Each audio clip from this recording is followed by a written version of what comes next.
Hello, welcome to the Bitcoin Standard podcast. Our guest today is John Perkins. John is the author of the global bestseller Confessions of an Economic Hitman.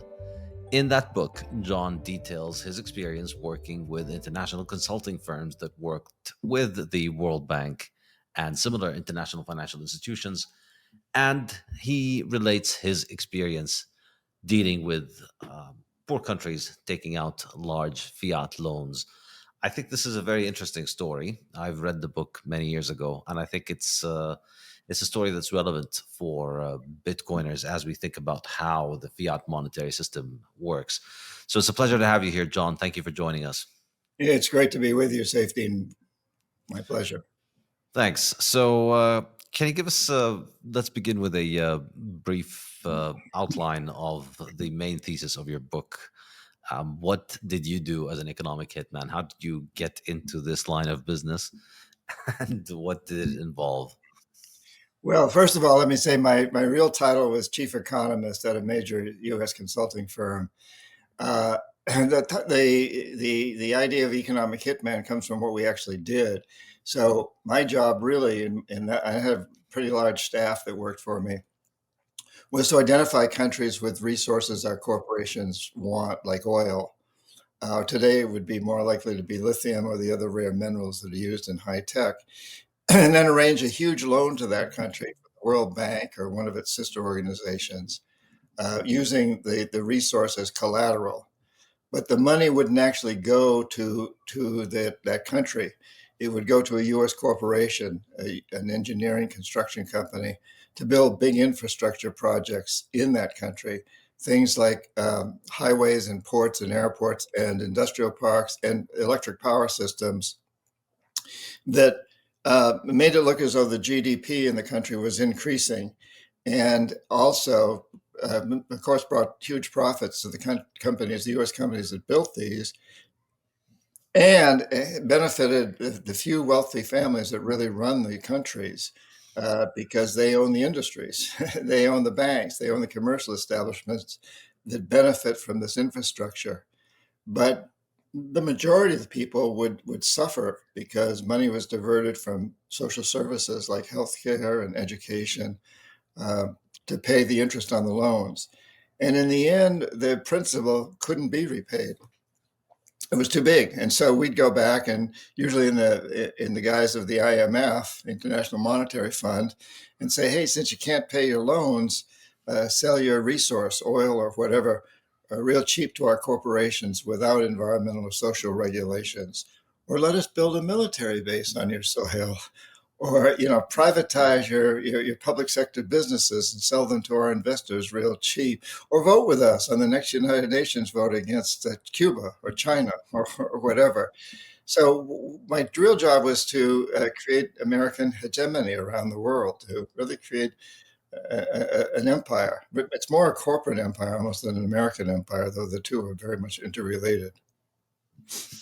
Yeah, I find this fascinating, and I think quite convincing. I think some people might be skeptical about the details of these stories, but I think the gist of the idea that you're communicating is pretty obvious, that these international financial institutions are out there giving extremely large loans to developing country governments. And experience and I think economic theory makes us conclude that it's highly unlikely that these countries are going to be able to generate enough added tax revenue from these activities that can pay them back with their interest.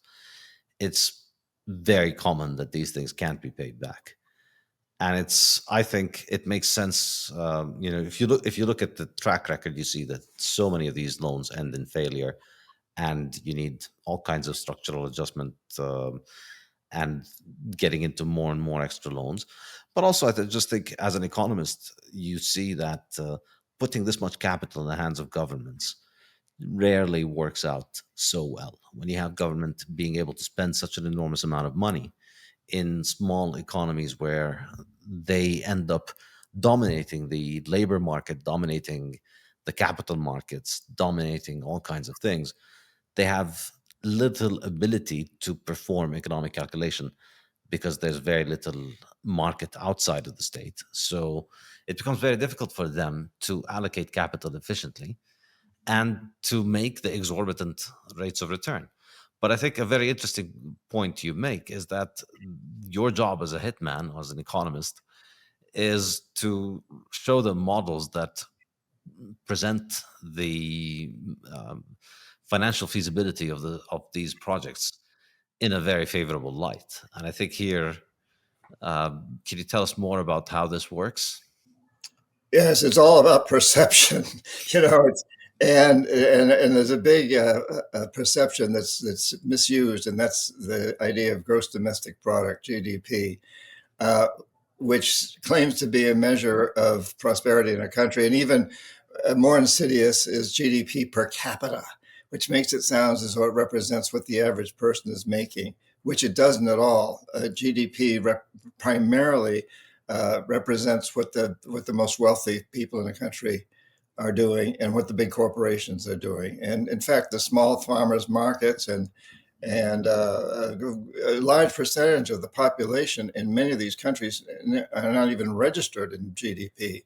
So the fact of the matter is, when we invest in big infrastructure projects, it does GDP does increase. That's we can show that, and it's true, and it's a perception then that says, well, the country's getting more prosperous, everybody's doing better, which is not true. The GDP is getting more prosperous, the rich are getting more prosperous. The big corporations, the international corporations, are making a lot of money off this, which is showing up in GDP. But the per capita, the average person is probably going deeper into debt, actually, and losing social services, as I mentioned before, in so many of these cases. Yeah, and I think the numbers on the returns, if you just look at the optimistic projections that they make for the kind of return that they expect these projects to make, it's never really realistic. Let's face it. In most of these places, it's just very difficult uh, for these projects to make these kinds of returns. But with modern economics from top fiat universities, you can make any projection that comes up with any kind of return. And so you see this when the project is about to be undertaken. There are always very rosy projections of how things are going to go right. And then when things don't go right, there are always all these very extensive explanations for why things didn't work out. But then the answer is to turn around and to take more debt, but to learn the lessons from the previous experience, right? Right. Yes, and your analysis of the data and the misuse of it is right on. I think it's Joe Stiglitz, who won the Nobel Prize in economics, was former chief economist at the World Bank, who said something, and I'm paraphrasing here and probably getting it a little bit distorted, but I think he says something very similar to what I do, what I talk about. He puts it in the terms of, you reach a conclusion and then you make the statistics work to support your conclusion. And that's what we do. If you take a look at a chart, at a graph that's got income on one of the axes and investment on the other, and you take so let's say we're in a country. I'm in a country where I want to make forecasts of what a big investment from the World Bank is going to do. I don't have any past data from that country because it just doesn't exist or it's not reliable. So rather than use past data from that country, I take a whole bunch of other countries where big investments have been made in infrastructure, and I show how there's this line that shows that, oh my God, the more the investment is in this infrastructure, the higher the income. The higher the gross domestic product. We can show this.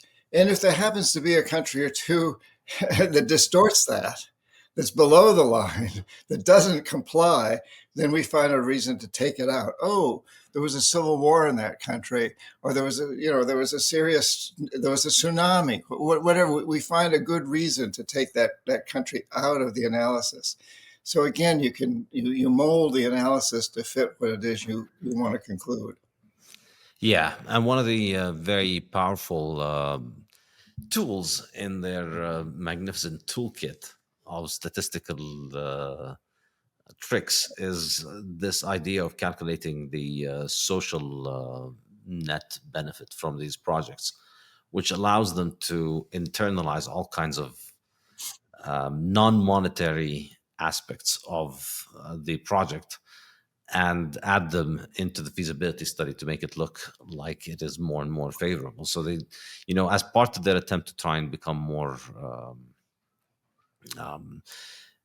inclusive in their concerns, that it's not just about money, they start thinking about the social impact, and then that just helps them sell more debt.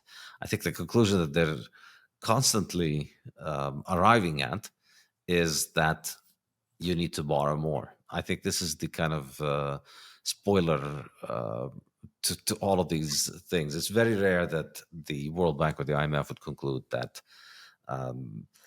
these countries shouldn't be borrowing. They should lay off the debt addiction for a while. Have you come across experiences Sure. of that?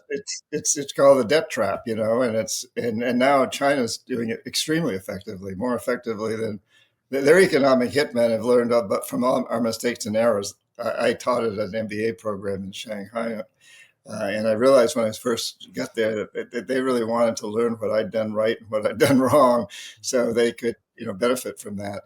And it is this debt trap, and it's a big game that's played. And of course, you produce these fancy reports that the president or whoever can use to give to the press to show to his people, well, look, if we take out this huge loan or we add more to the loan, it's going to increase GDP even more, et cetera, et cetera. And it may very well increase GDP the way it's told, or it may be exaggerated somewhat, but it may also be pretty accurate. But it still doesn't tell what's happening to the majority of the people if they are not part of that benefit. And we can see this time and time again. You could look at the United States right now, and you could say that 3 individuals have more wealth than half the country. 3 individuals in the United States. If they made 10% on their net worth last year, and the rest of the bottom half of the country, economically speaking, lost 3%, and everybody else remained the same, it would look as though the whole economy had increased by about 4%. So it would look as though everybody benefited. If you divide GDP by the number of people in the country, you'd say everybody benefited. Where the fact of the matter is, the only people that benefited were those 3 individuals. Everybody else either remained the same or lost 3%. Yeah, I mean, I tend to not entirely agree with you on this kind of distributive analysis in terms of the impact of GDP. For me, I think there are the problem with GDP is that I see that it treats the consumption of capital as if it is a good thing. So if you're trying to maximize GDP, there's an easy way of maximizing GDP, which is you consume capital. So for you, if you're trying to maximize your personal income, you could just sell your house, sell your books, sell your furniture, sell your clothes.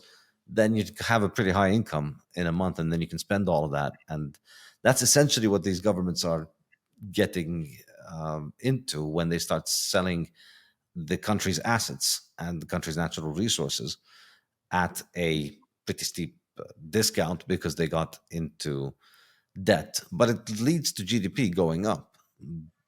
So if you focus on this idea of GDP, then the easy way to fix it is to keep consuming more and more capital.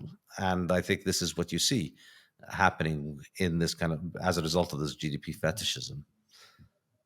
Yeah, I don't see any disagreement there. I'm not quite sure what you're disagreeing with. I think that's pretty much what I feel and said too. So GDP measures the total value of supposedly of goods and services, but a lot of goods and services that are bought and sold by the poor people don't even make it to the records, and they're a very small percentage. Most of the goods and services are dealt with through the upper echelon of the economy. And by upper echelon, I'm only speaking income-wise. The Bitcoin Standard podcast is brought to you by thesafehouse.com, my independent publisher and bookshop, selling the best Bitcoin books in high-quality cloth hardcovers built to last for generations. Most books these days are pretty fiat. They're flimsy and they fall apart quickly, and I did not want that for my books, so I set up the Safe House especially to provide you with beautiful, long-lasting classic cloth hardcovers you can proudly pass down for generations. You can get copies of my 3 books, the Bitcoin Standard, the Fiat Standard, and Principles of Economics, and you can also get copies of Lynn Alden's Broken Money, Parker Lewis's Gradually Then Suddenly, and Matthew Lysiak's Fiat Food, to which I contributed a few chapters. We now offer bulk discounts so you can buy books for yourself and for the friends and family you'd like to learn about Bitcoin. Buy any 2 books for $50, any 5 books or more for $20 per book, and for more than 50 books, it's only $15 per book. Go to thesaifhouse.com, the SAIF house.com, where you can get all of these books in high-quality cloth hardcovers, delivered worldwide, and get 10% off for paying with Bitcoin. The Bitcoin Standard podcast is brought to you by the Daylight Computer. I love to work early in the morning and late at night, or in the sun outdoors, but regular computer screens are terrible at these times, and they strain your eyes. For years, I've wanted a paper-like electronic screen on a simple computer I could use to write. I tried several models, but none were very good. Now, finally, Daylight have delivered a fantastic full-function tablet with a paper-like screen that's easy on your eyes and great for outdoor use. I've been using the Daylight Computer to write my next book, and it is absolutely fantastic, and it has led me to invest in this company myself. Check out my interview with Anjan Kata in episode 249. So you were mentioning China. I'm curious as to your thoughts on how you see China implementing a similar model. Well, China's done a bang-up job. I have a map here that happens to be produced by the International Monetary Fund that shows back in the year 2000, the United States was the number one trading partner with about 80% of the countries in the world. Today, it's China. In less than 25 years, and this only goes to 2020, so it's gotten even worse or better if you're Chinese. Since then.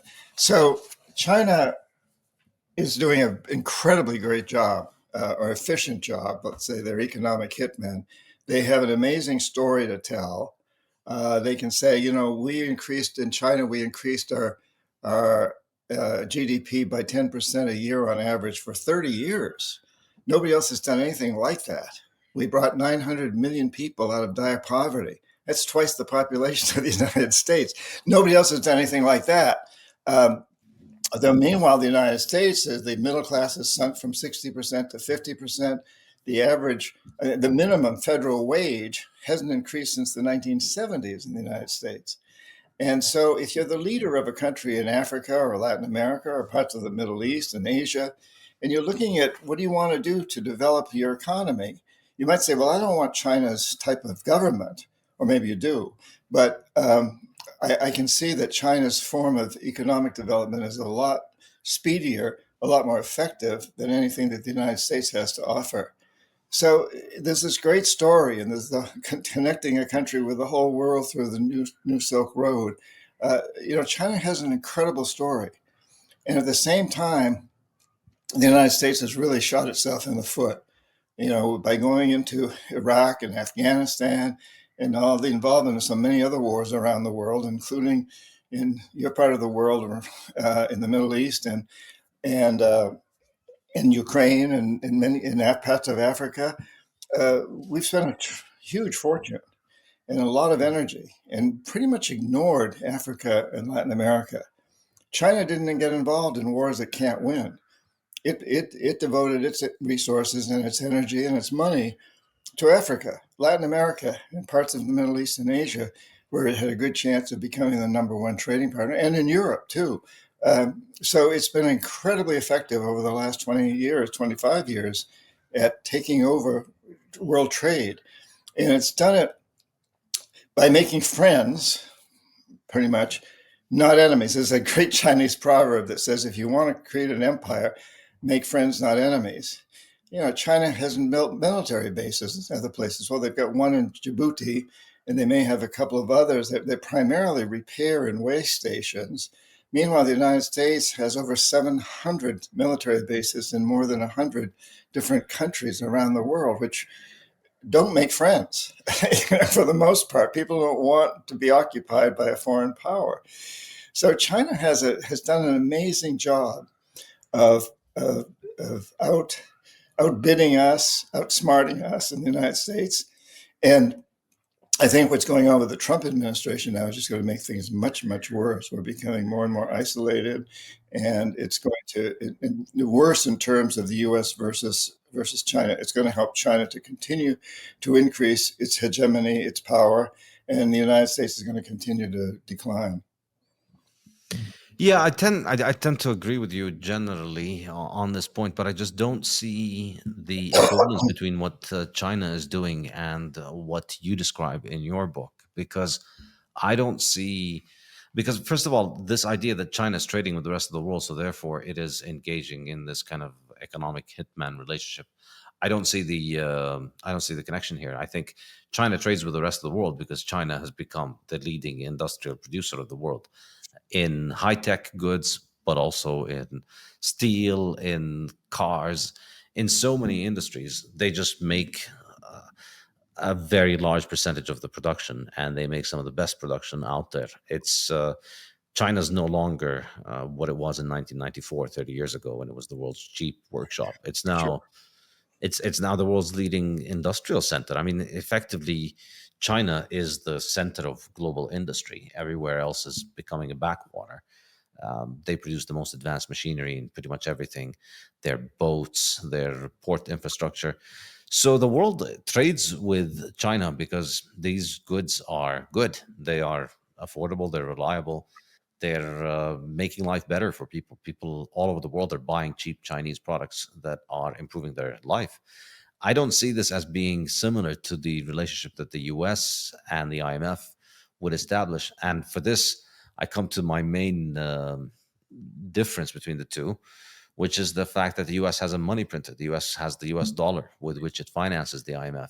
And so for me, because the IMF is able to give out loans effectively by printing money, that's the thing that I discuss in my book, The Fiat Standard, because they have a line of credit from the Federal Reserve, they are able to just muster money out of thin air. If Argentina needs a loan, if Brazil needs a loan, if there's some African republic out there worth entrapping, they could just snap a finger and $600 million or $20 billion just materialize. They don't have to run an actual balanced budget like a real bank, where they say, well, maybe we should call our loan out in Brazil so that we can lend money to Argentina.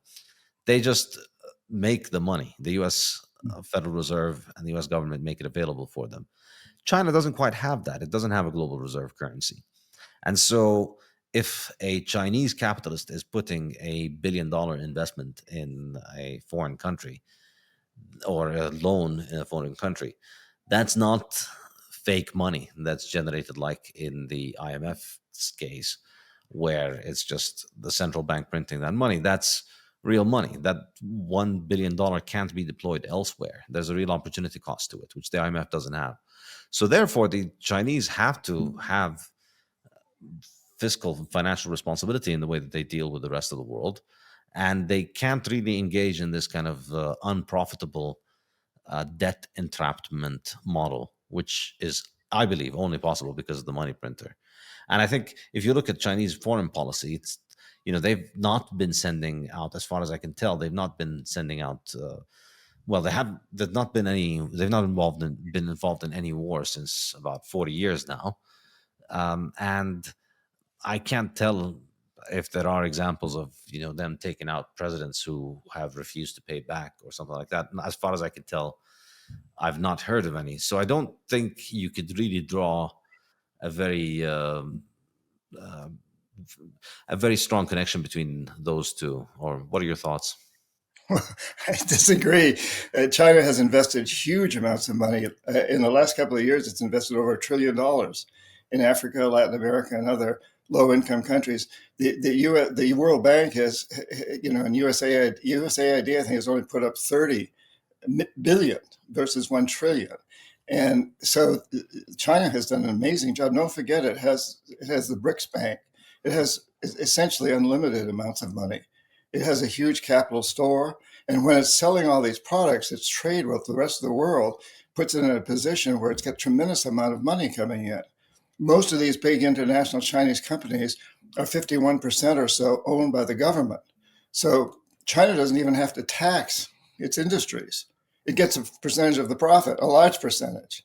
And that money then can go back into these economic hitman policies, which I've seen over and over. Economic hitmen going to Ecuador, going to Chile, going to Argentina, as you mentioned, Argentina, and offering these huge loans. But by our system, help pay for our engineers to build. In Ecuador, they built a huge hydroelectric dam. Now, it happens to be very poorly constructed. China's made a lot of mistakes. They built 8 generating units on a fault line next to an active volcano in an incredibly sensitive, ecologically sensitive part of the Amazon rainforest.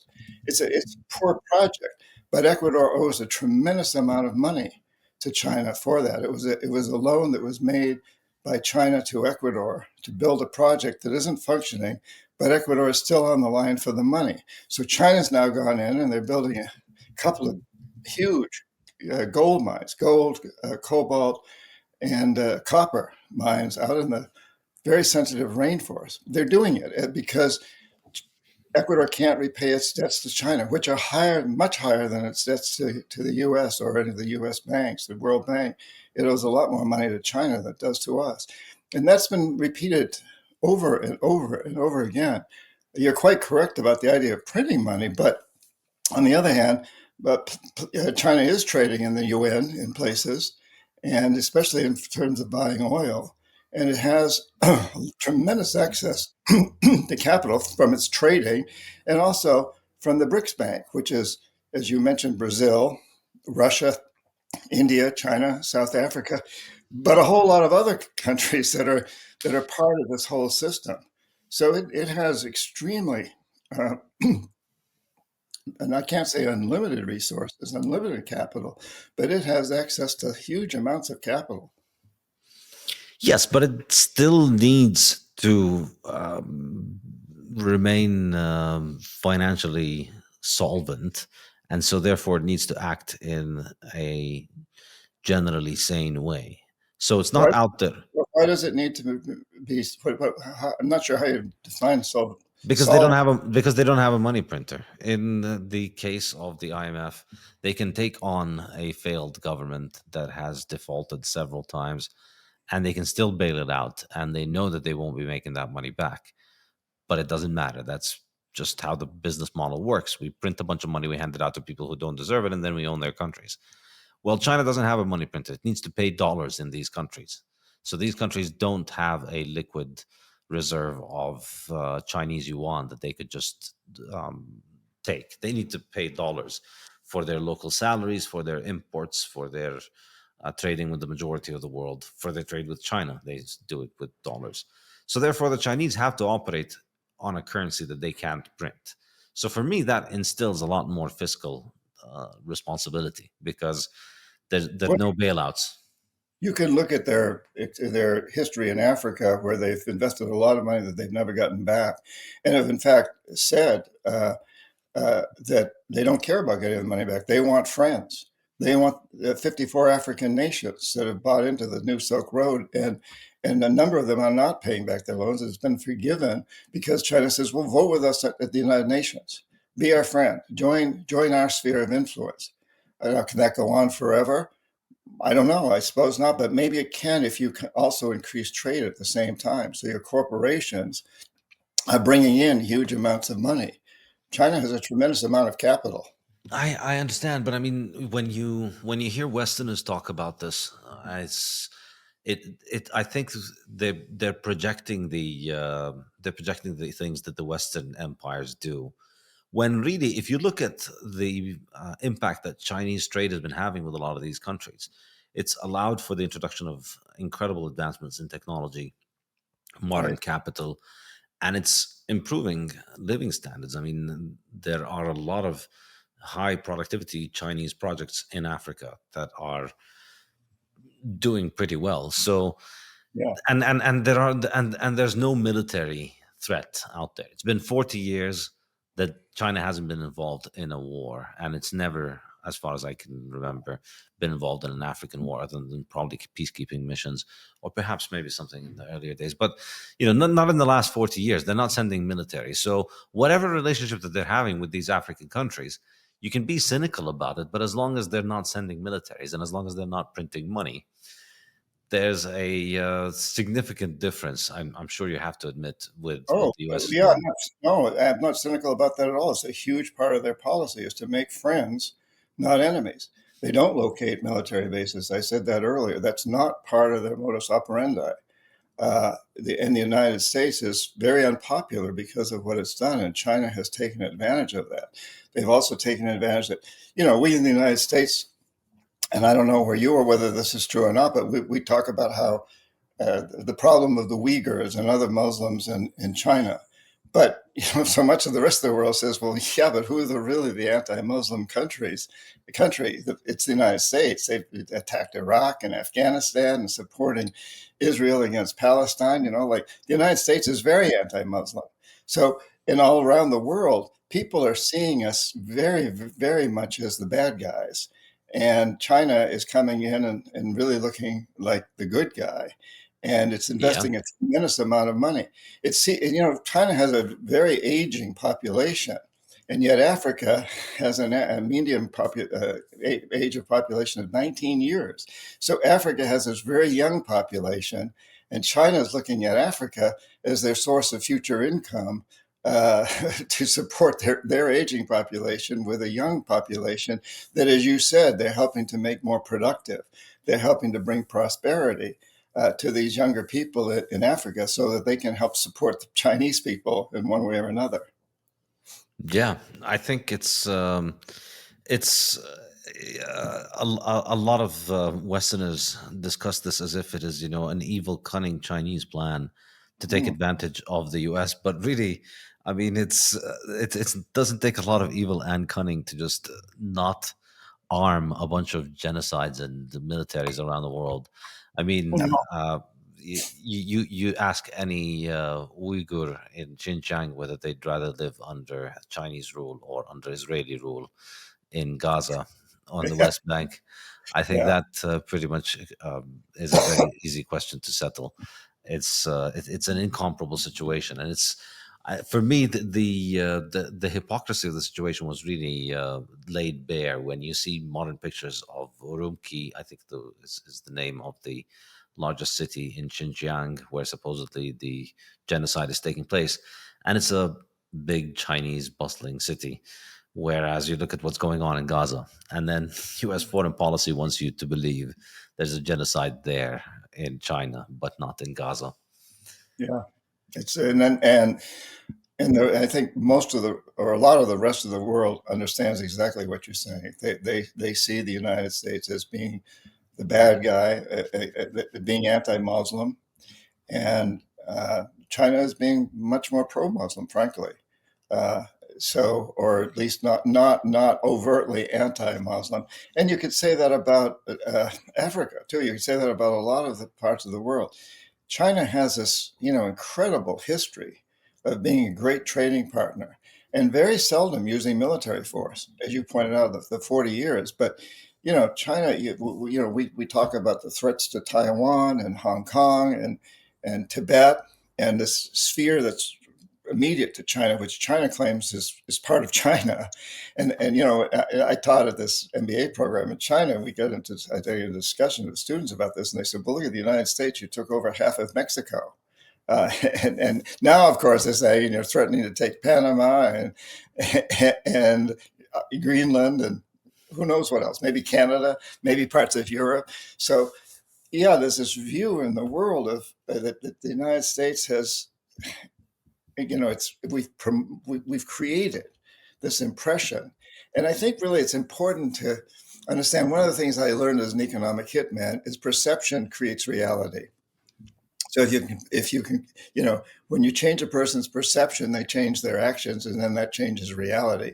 And the whole economic hitman game is about changing perceptions. And that happens to be what dictators do also. It happens to be what Trump is doing now on his march to become a dictator. If you believe that that's what he's trying to do, and I think there's a good possibility, we'll have to wait and see.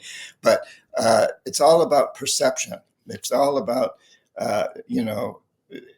believing certain things are true when in fact they may not be true. The Bitcoin Standard podcast is brought to you by CoinKite. CoinKite are my favorite makers of Bitcoin hardware. They produce the legendary Open Dime, the first Bitcoin bearer asset, as well as the reliable Cold Card hardware wallet, the excellent stainless steel seed plates for storing your seed phrases, and the block clock. Now, CoinKite have produced the Sats card, a card the size of a credit card which can store Bitcoin and works great as a gift. CoinKite have just produced a limited edition gorgeous Bitcoin Standard Sats card, which carries the Bitcoin Standard logo, and you can get it from coinkite.shop/Bitcoin Standard. Use the code Bitcoin Standard to get 5% off your purchase. This podcast is also brought to you by the Bitcoin Way, your professional Bitcoin IT team offering you personalized, secure, and comprehensive solutions for every step along your Bitcoin journey. The Bitcoin Way offer live concierge service to guide you with your Bitcoin cold storage, running your node, privacy best practices, inheritance planning, corporate strategy, and multi-sig solutions. They don't touch your coins, they guide you through the process of acquiring your coins and securing them. If you'd like to make your setup safer and more reliable, book a consult with them and see what they have to suggest. If you want to give someone the gift of Bitcoin, get them this professional service that will ensure they start off knowing exactly how to manage their coins and not lose them. Go to thebitcoinway.com and start Bitcoining more confidently. Yeah. So I'm wondering, do you think things have changed in this process that you've described since since you left this kind of business of work, the economic hitman part? Yeah, it's gotten a lot worse. I've read the Confessions of an Economic Hitman is a trilogy, and the first one dealt with that was back in 2004 with what I did as an economic hitman, which was still the primary form. But the second book talks about the second wave of economic hitman, which are the corporate economic hitman. So in addition to guys like me, we were still out there doing what we were doing, working for World Bank or whoever. But every major corporation now has its form of economic hitman. So let's say a corporation wants to build a factory someplace in Asia. They send their economic hitman to Malaysia and the Philippines and Vietnam and Indonesia. And they say, hey, we'll build the factory here and it's going to employ a lot of people. But if we'll build it wherever we can get the best deal in terms of lower taxes, lower wage rates, and higher productivity. And so they can get these countries to compete against each other. All the major international corporations do stuff like that, and they do it with marketing. It's not just about building plants. It's across the line. So we went from the generic economic hitmen who work for the big banks, basically, and the big construction companies, to ones that work for every corporation. At the same time, in places like the United States, we hit our own people. We've been colonized here, if you will, in that huge amounts of debt for education, for healthcare, credit cards. So that's sort of the second wave. And now we're in the third wave, which is China, China's economic hitmen. And they, as I've been saying, they've become incredibly effective, as you've been saying also. They've just become incredibly effective.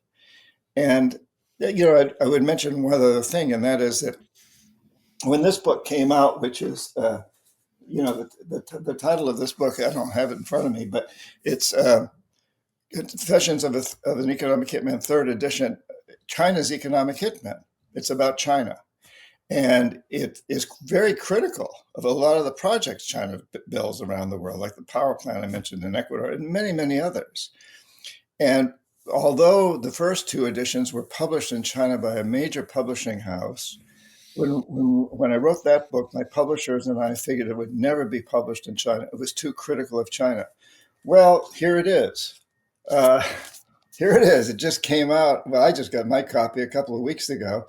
And I'm already getting lots of demands for interviews with Chinese media.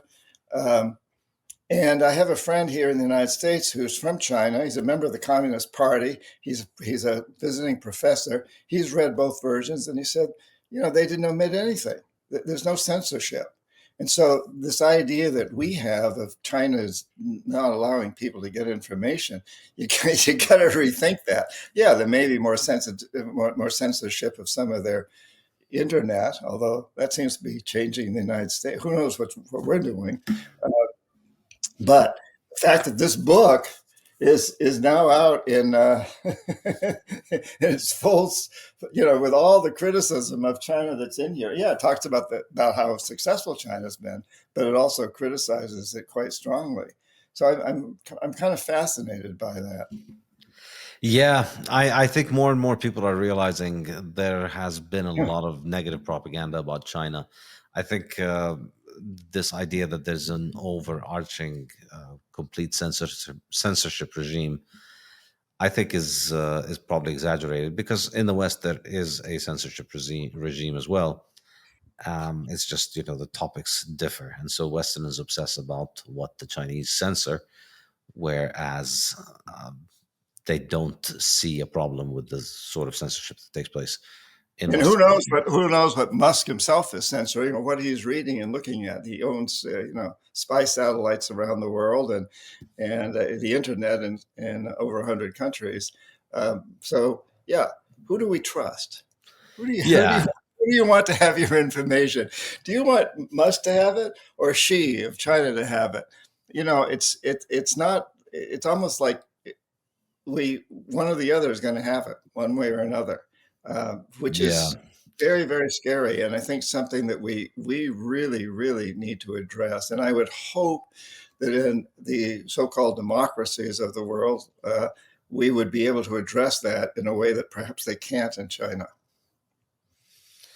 Yeah, although I mean, it looks like we're seeing more and more attempts to head toward more and more censorship in the West.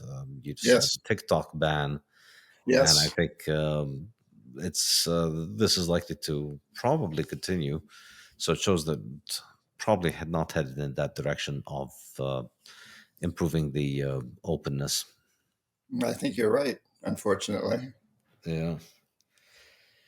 So, what would you say would be your recommendation to a modern president of a developing country that's in this cycle? So, you've identified the problem, but let's say you've got the ear of a president of a small African or Latin American country, and they've almost certainly got a lot of debt, and they've got fiscal and monetary problems, and the vultures are circling as always.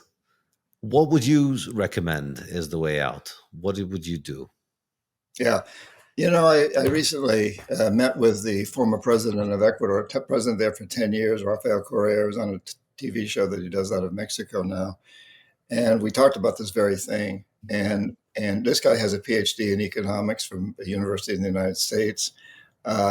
And he's very savvy. And I think the solution is to join forces. So if you look at Latin America, you do the same thing in Africa, and say, God, these countries have tremendous resources. Africa is the wealthiest country in the world from a resource standpoint. There's no reason why they should be the poorest nation, not country, excuse me, the wealthiest continent in the world from a resource basis. Why are they the poorest from an income basis and standard of living basis? And so all these resources, if countries would get together, if Ecuador and Colombia and Peru and Bolivia and Brazil would form a real strong union and demand that the debt be dropped or extremely reduced, or they won't give their resources, that would be effective. Now, the same president of Ecuador, Rafael Correa, when he first came to power, he had a committee that did an analysis on Ecuador's debt to the World Bank. And they concluded that about $35 billion of that debt Ecuador didn't owe, because it had been accepted by military dictators in Ecuador. And wasn't accepted by the people. And the World Bank never should have given it to those dictators. They should have understood that there was a poor loan.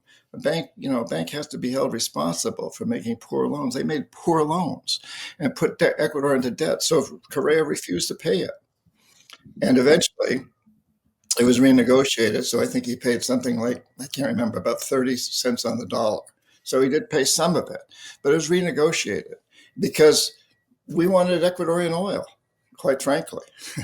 And so if you could form unions between these nations that would come together. So I would say to the president of one of these countries, get together with your neighbors. Come on, make it happen. Come together and tell the world, look, we've got incredible resources. And particularly today with lithium and cobalt and the rare minerals being so valuable to both China and the United States, to say, hey, we want value added here. If we're gonna dig for our gold, our copper, our cobalt, and so forth, we want processing plants here that employ our people, and we want to invest in those plants, and we want to tax those plants. We want benefits. So if you want to continue using our cobalt or lithium or whatever, help us develop our economies here. And but the only way that's going to happen, I believe, is if there's a concerted effort of countries to come together, which in many cases is extremely difficult, because you've got countries that may go back to centuries of animosities between them, or between their peoples, or between, in the case of Africa, various tribes that have been at war with each other and are within countries. So I'm not suggesting it's an easy thing for them to do, but it is the thing that I would suggest that they work hard on making happen. So you think some sort of general default, a bunch of countries get together and default at the same time, or threaten to default to renegotiate these sort of contracts? Is that what you have in mind? That could be extremely effective. Yes, they've got the resources that we want. And are we willing to send in the military to take them? Well, Trump has threatened that in the case of the Panama Canal. That's a resource he wants for the United States to own. And it's absurd, but it may happen. So I don't, I'm short of that, and I would hope that the people of the United States would rebel if that goes on in a big way.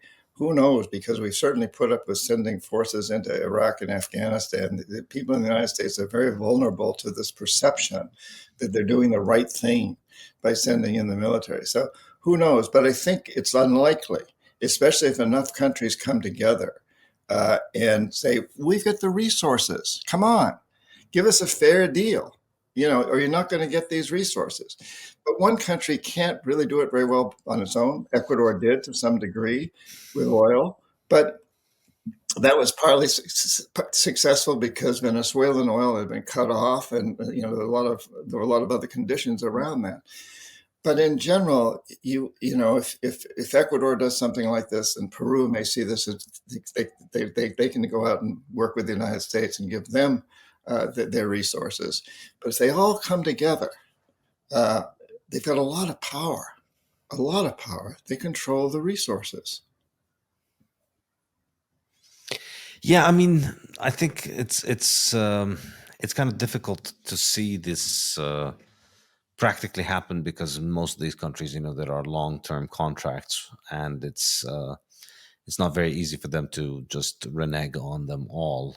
And I think it's also, I think probably people tend to overestimate the political importance of resources. We're now in a world in which you can pretty much secure anything from anywhere. This idea that I believe that you need to launch wars in order to secure oil or any particular commodity, I don't think it's true. And I think in any geographic area that does not have a military blockade against it is able to secure whatever resources it wants peacefully on the market.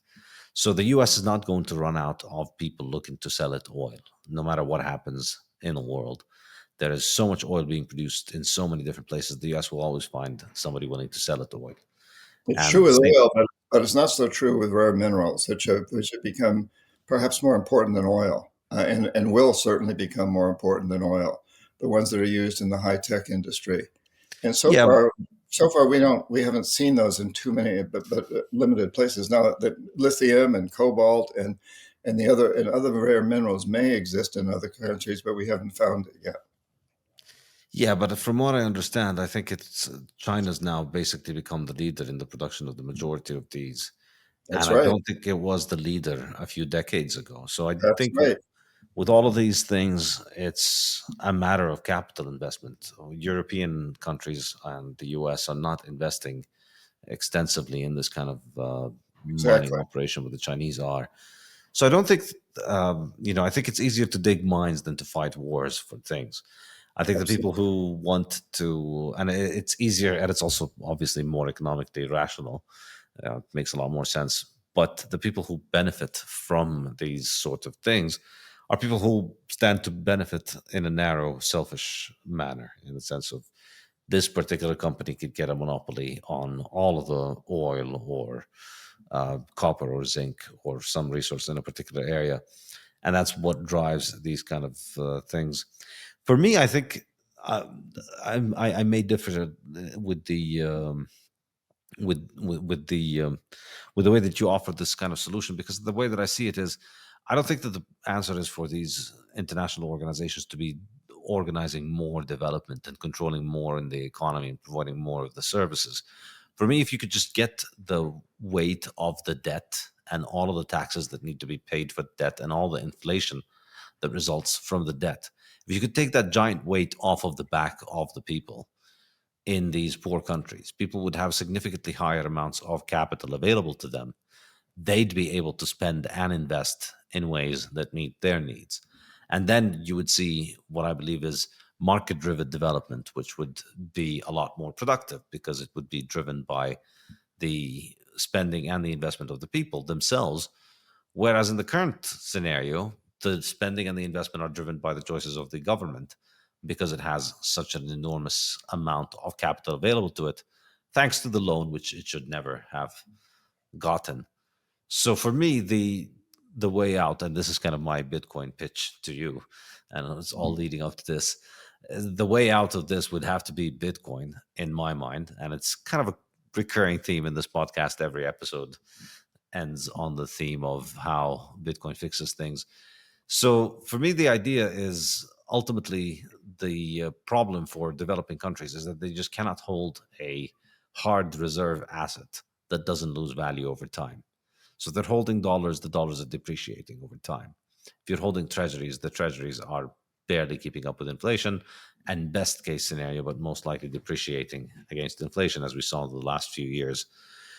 So if you're running a central bank and trying your best to give your people the best chance possible at a decent living, the best thing you want to do is not print a bunch of money, not create inflation, not create a fiscal crisis, not create a monetary crisis. And you're just trying to do your job as well as you can. You're having to overcome a significant hurdle rate in the fact that if you just simply ran everything cleanly and efficiently and made no losses, the value of your assets are dropping by, I would say, something like 7% per year. That's been the average in terms of the dollar as the increase in the supply. So the dollar is getting diluted by 7% per year. So your reserves are getting less and less valuable. So the people's money and currency is becoming less and less valuable. So this puts pressures on your finances. And this results in your expenditures overtaking your incomes and reserves. And so the way to beat that is to get into debt from the IMF.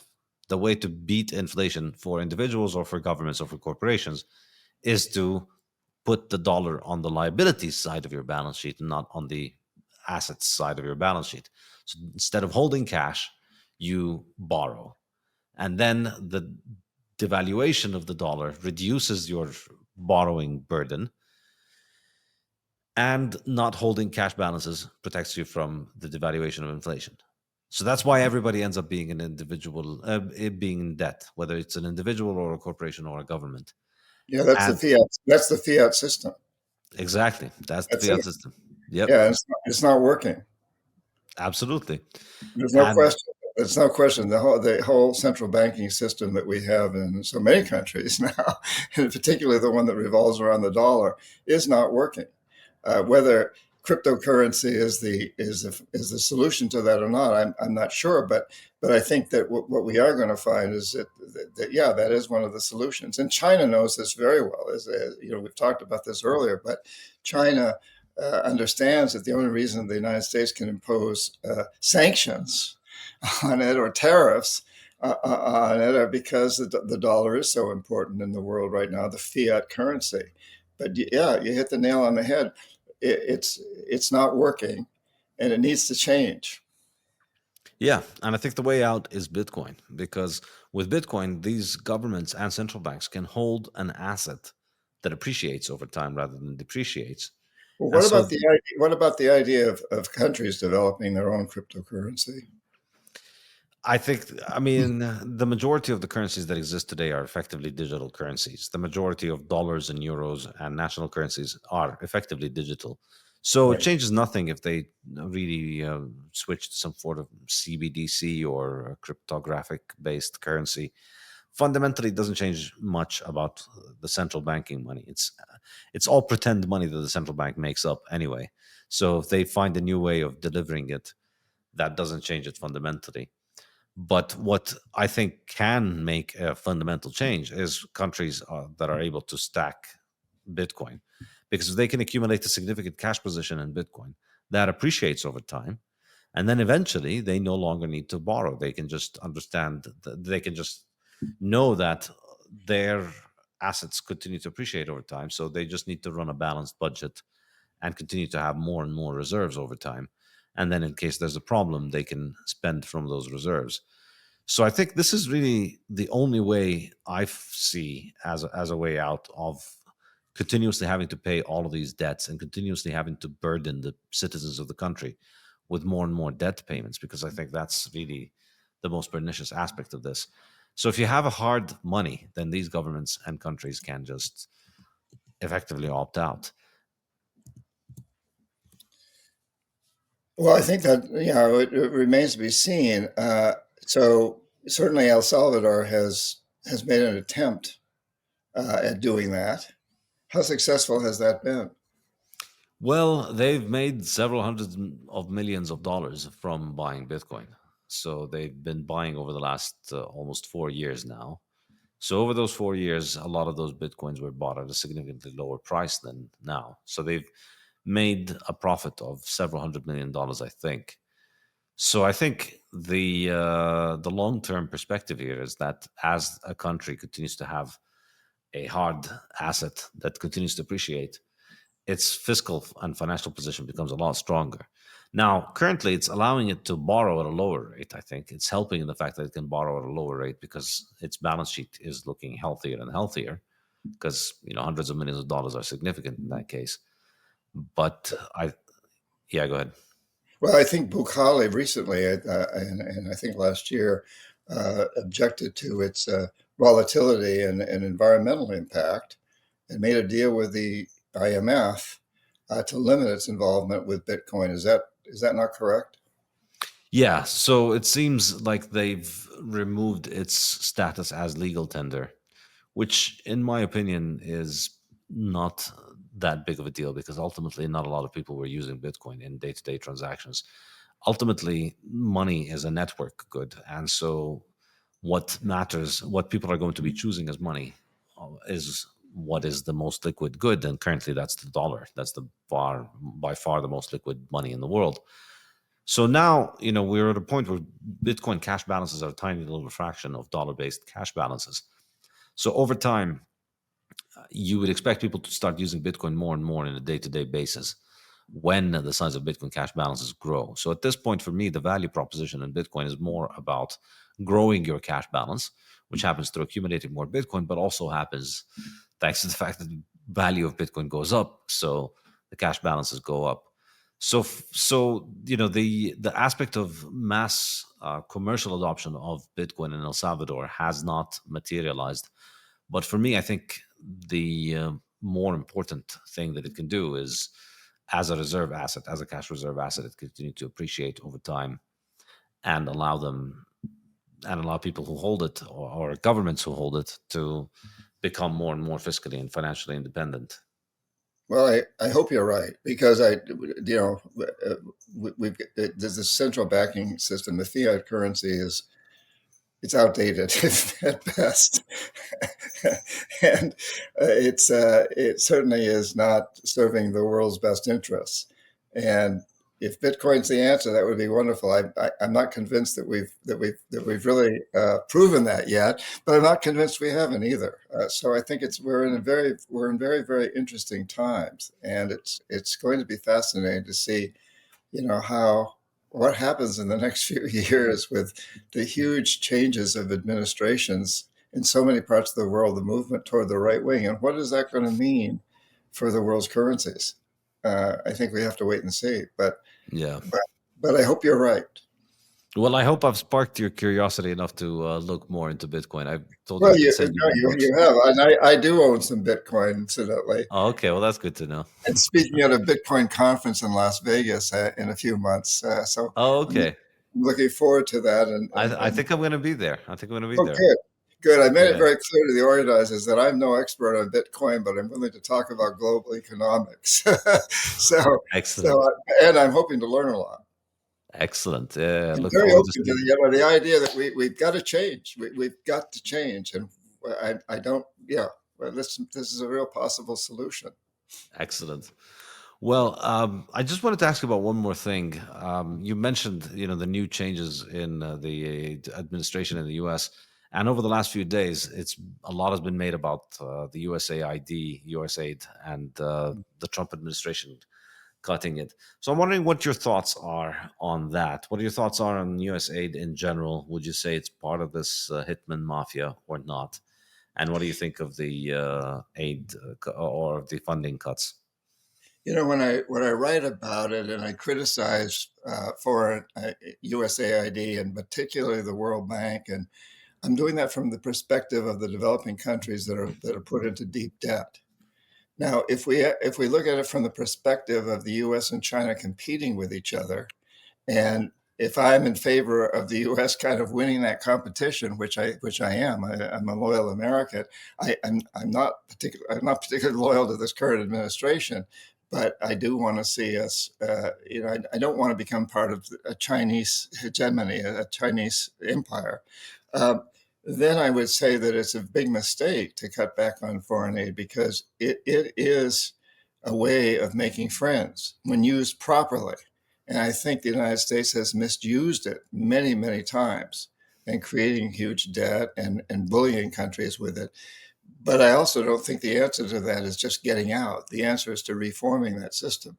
I don't see that happening. I think to cut back to 300 people at USAID is just opening the door to China, because China will move into the countries that we move out of, and they'll do something very similar to what USAID has done, but they'll do it to benefit China rather than the United States. And I still want to think that the United States can become a world leader in democracy. It's done a poor job of that in recent history, and it looks like it's going to do a poor job of that during at least the next 4 years of the Trump administration. But I don't think the answer to that is becoming more and more xenophobic, nationalistic. The world, we live in a globalized world. And while I promote local economies as much as possible, I also recognize that we are very, very globalized, and we need to be that way. And it's really important that we see China as a competitor, but not an enemy. And that China sees us that way, which I think China does see us that way. There's a lot of rhetoric in the United States that they're the enemy. I think they're the competitor. But you learn from your competitors. You get better because of competition. That's a good thing. So the answer to your question, I do not like the way that USAID has often been used in the past. I think it was moving in a much better direction. I'm on the board of directors and a founder of a nonprofit organization called the Pachamama Alliance, which works to preserve Amazon rainforest. The USAID has been a huge funder of some of our work there, and very, very good projects. So they've done a lot of good things. And I think in recent history, they've learned their lesson to a large degree, not to do the things that I described that happened when I was an economic hitman back in the 80s. Uh, and withdrawing all of that and pulling out of these other countries, I think is a huge mistake. Yeah, I think yeah, I could sympathize a lot with the criticisms of international development organizations, but I still think um, a lot of what USAID was doing around the world is pretty uncontroversial, good charity work, Mhm. and yes, Humanitarian. yes, a lot of course, there's a lot of horrible things going on, but that doesn't mean it's still a massive organization with an enormous budget. So there's still a lot of normal people all over the world who are dependent on it.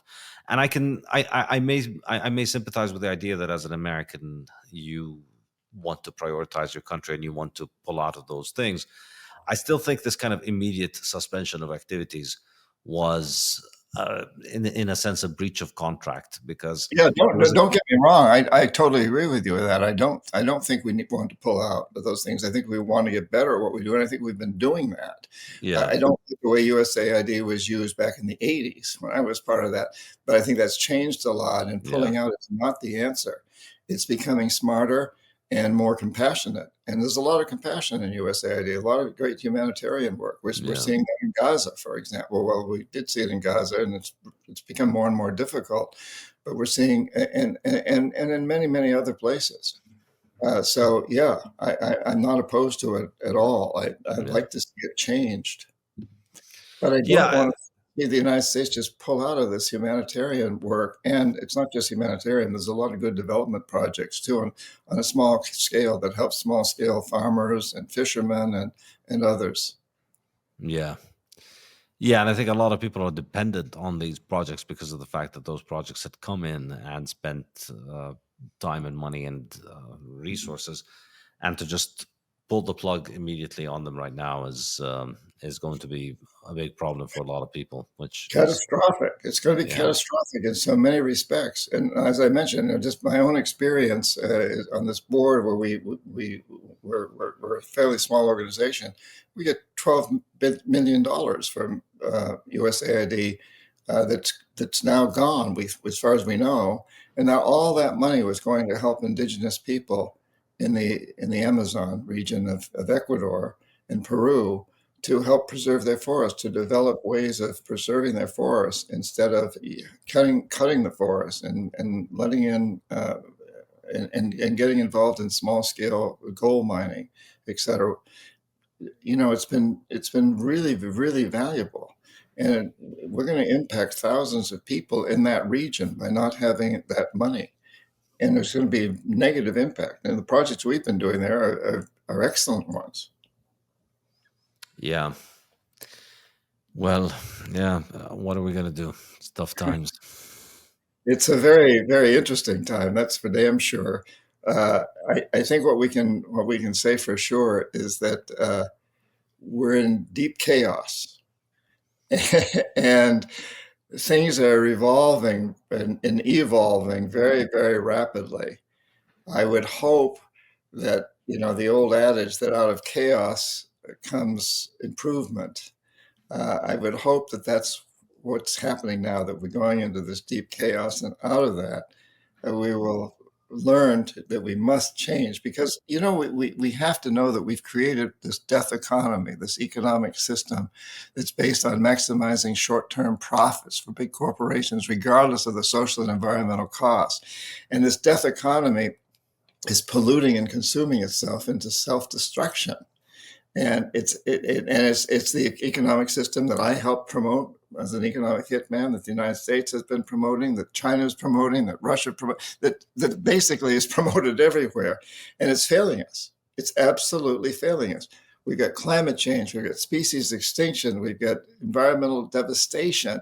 These are not the problem. They are all problems, But the problem is this death economy that's based on extreme materialism and the maximization of short-term profits. Maximization. Now, companies need to make short-term profits, but they don't need to maximize them. They can put some percentage of that into building a better future for their employees, for their environment, for everything. And that's called a life economy, an economic system that's based on the goal of maximizing long-term benefits, of paying people to clean up pollution, to corral all the plastics that's floating around out in the ocean and recycle it, to regenerate destroyed environments, to recycle, to create technologies that, we're pretty sure we can create energy out of air and water. Let's do it. I think we're at a very exciting time where we can develop a whole new approach to what it means to be successful humans, being human on this planet, human beings being human on this planet. And this is an exciting time from that standpoint. And hopefully this chaos is going to push us into that harder. Yes, I agree with you, and I think my work is just a very elaborate attempt to explain why fiat is the cause of all of the problems you mentioned and why Bitcoin is the answer to them. So I hope I hope to win you over to that. I would just say that I'm never a believer that there's one answer. There's no silver bullet. So I think I do agree with you that we need to come up with a new system, and I think Bitcoin or some form of it may be a large part of the solution. But we need a few other things in there too. But I really honor what you're doing, and I'm very glad that you're doing it. And by bringing these issues to the forefront, that's helping a tremendous amount. Whether you're right or wrong, just by asking the questions is very, very important. And by people understanding that this current system is not working and can't work, and that includes a lot of parts of the system, one of which, and a very significant part, is fiat currency, which is not working. Absolutely. Well, sir, thank you so much for joining us today. Really appreciate your time. My pleasure. My pleasure. Keep up your great work. Thanks a lot. You too. Thank you.